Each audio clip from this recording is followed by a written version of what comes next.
नमस्कार मित्रांनो, मी आहे कोल्हापूरची मुलगी इन दुबई आणि आज आपण बनवणार आहोत एकदम झणझणीत आणि हेल्दी पनीर भुर्जी, तेही फक्त 10 मिनिटात. ही रेसिपी आहे झटपट, सोपी आणि टेस्टी. तुम्ही बिझी असाल, ऑफिसला जात असाल किंवा काहीतरी हेल्दी खायचं मनात असेल तरी पनीर भुर्जी आहे best option. Paneer is rich in protein आणि ही भुर्जी बनवण्यासाठी लागणार आहेत अगदीच साधे आणि घरातले इंग्रेडियंट्स, जसे की कांदा, टोमॅटो, हिरव्या मिरच्या, मसाले आणि अर्थातच फ्रेश पनीर. या रेसिपीत तुम्हाला मिळणार आहे परफेक्ट मसाल्याचा बॅलन्स आणि एक बाईटमध्येच तुम्हाला जाणवेल त्याचा खमंग स्वाद.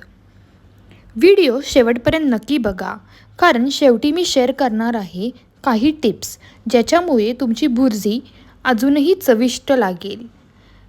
पहिलं आहे ताजं पनीर वापरा.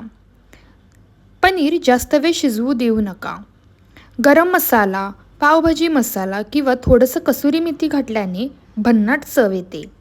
टोमॅटो नीट शिजवून द्या. टोमॅटो चांगले मऊ होईपर्यंत परतल्याने भुर्जीची चव दुप्पट होते. हवे असल्यास भाज्याही घालू शकता. सर्विंग टिप: गरम गरम भुर्जी विथ बटर बेस्ट लागेल. कशी वाटली ही रेसिपी नक्की सांगा.